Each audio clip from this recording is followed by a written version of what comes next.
With the conclusion of My Hero Academia around the corner, we anticipate the growth of these young characters that we've met since they first entered high school.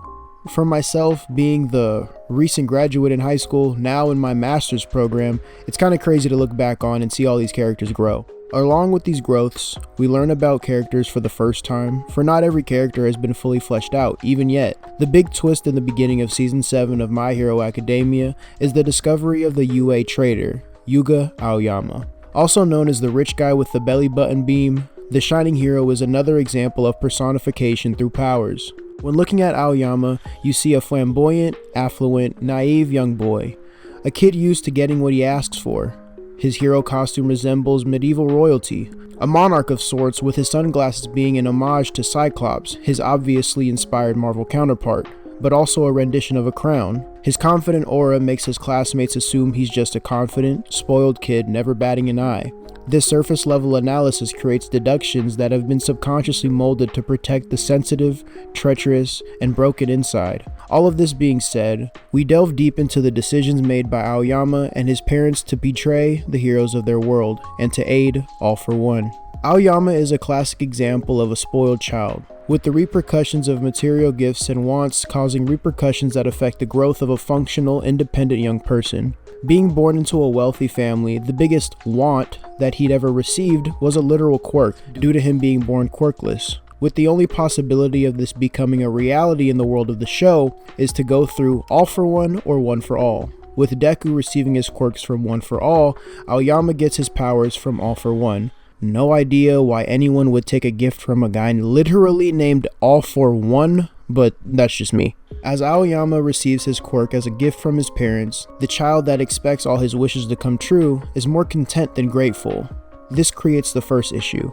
Gifts should always be unexpected and appreciated, not expected or deserved. Aoyama was conditioned to expect his wishes to be granted with his parents' affluence, so when he wanted a quirk because he never grew one, his parents must fulfill this wish as well. As a spoiled child that is always told yes, they continue to ask for more and more, sometimes causing these desires to be hardly feasible for the parents' providers. Unfortunately, with quirks not being for sale in society, they go to the one choice they have, All for One. Not only in My Hero, but in our real world, people trade gifts for multiple reasons. Whether it's a special occasion or a simple act of kindness, there can also be side effects to these transactions, where some may receive and feel indebted to the giver, others may feel a sense of underappreciation due to the disappointment of the gift itself. Have you ever received a gift and thought, they didn't even try? Some may give gifts and expect something in return. Also, we can't forget the people that trade gifts based on material value and make it a price tag game. The list goes on. Not to put pressure on what should always be an act of appreciation and nothing more, but have you heard of the Ben Franklin effect? The Ben Franklin effect is a phenomenon where an individual doing a favor for someone we initially see negatively can change our attitudes towards them. For example, asking your teacher for help increases their positive feelings towards you. Aside from it being their job, we could come across as a nuisance. Looking through the lens of the Ben Franklin effect, your teacher can see you asking for help as much as a drive to learn, making them respect you more. This phenomenon is one I found recently and I do find it fascinating. Not to go too in depth, but my initial hypothesis aims towards the vulnerability required to ask someone for a favor, and that exposure of character can be interpreted as a trust towards you providing that favor, turning into appreciation for the future. The point I want to make here is that gift giving can be interpreted in different ways. Another result of gift giving is that it directly ties to psychology and the conditioning it creates. For Aoyama, his parents always delivered on his wishes. While many parents have different reasons for spoiling their children, it can be seen as a replacement for absent parental expectations.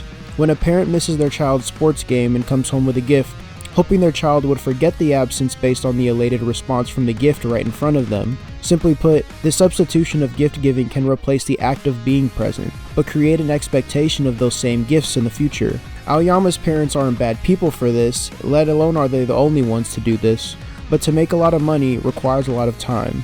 An article from Psychology Today regarding how not to raise spoiled children states that there must be a maintenance of a parent-child hierarchy. I know us psychology folk try not to read Psychology Today, but this article seems relevant and knowledgeable enough. That being said, parents must establish that they can and will enforce punishments and not just give gifts as a form of, hush, have this. Discipline is a necessity to development because it shows a growing child willing to test boundaries that they can and can't do things within the confines of laws and morality. For a spoiled child, they rarely learn discipline, so they expect the world to be given to them.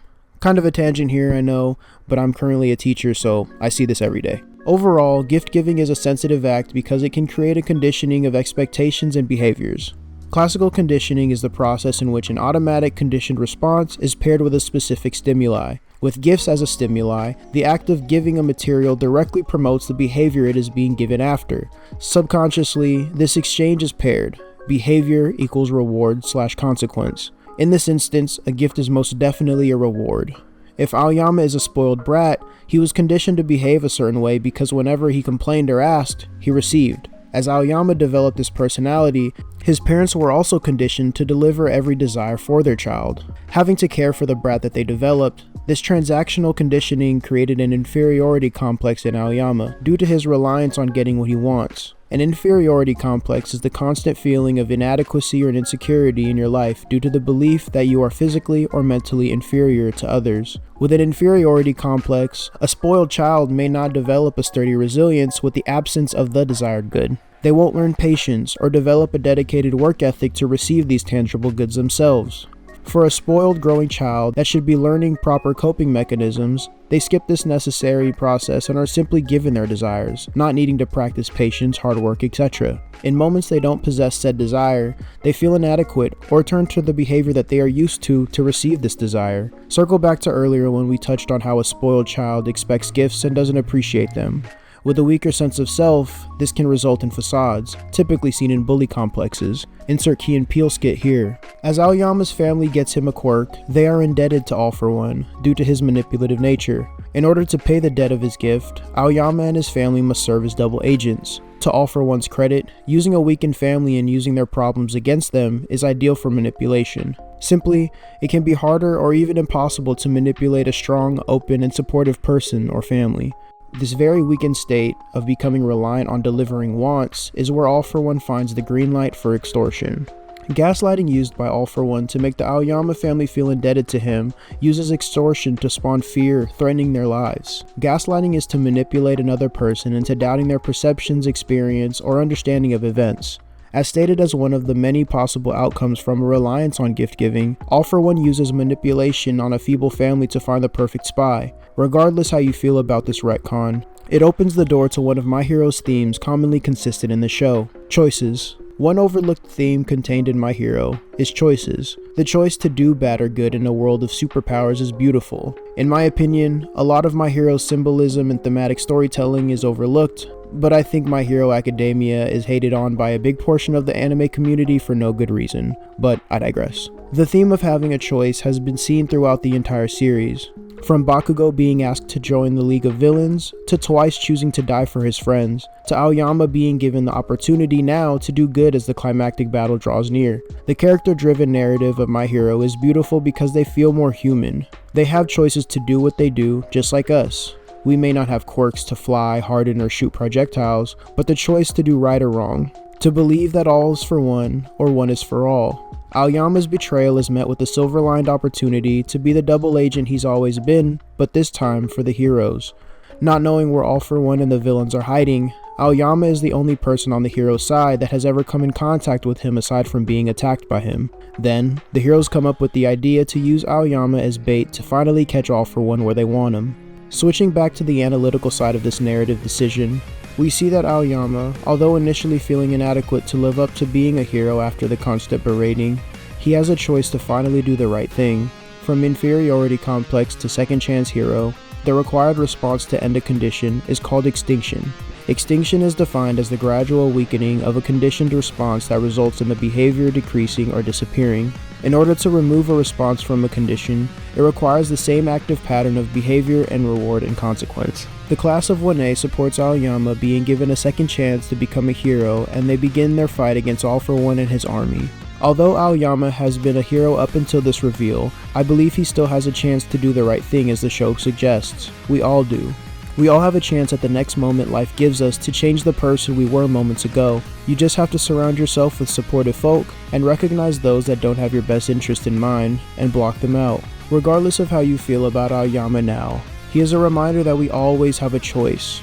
And although some may not believe us at first, if in life gives us a second chance, we should choose instead of betrayal, choose redemption in the end. Sincerely, Will.